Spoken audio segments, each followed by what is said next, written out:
தொகுதிகளை இறுதி செய்வதற்காக அண்ணா அறிவாலயம் வந்திருக்கின்றனர் மதிமுக தேர்தல் குழுவினர். இது குறித்த கூடுதல் தகவல்களோடு இணைகிறார் நமது செய்தியாளர் கோகுல். தகவல்களை பதிவு செய்யலாம்.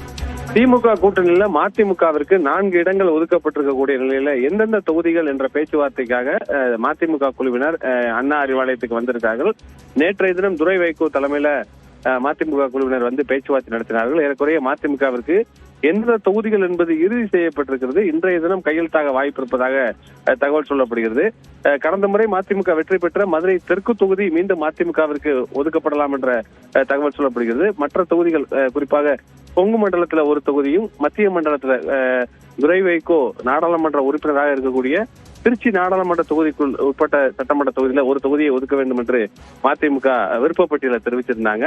அதே போல சாத்தூர் அல்லது கோவில்பட்டி இந்த தொகுதியில ஏதாவது ஒரு தொகுதி ஒதுக்கப்படலாம் என்ற தகவலாம் சொல்லப்படக்கூடிய நிலையில ஏறக்குறைய தொகுதிகள் இறுதி செய்யப்பட்டு இன்றே கையெழுத்தாவதற்கு வாய்ப்பு இருப்பதாக திமுக தரப்புல தகவலா இருக்கிறது. விவரங்களை பதிவு செய்தமைக்கு நன்றி கோகுல்.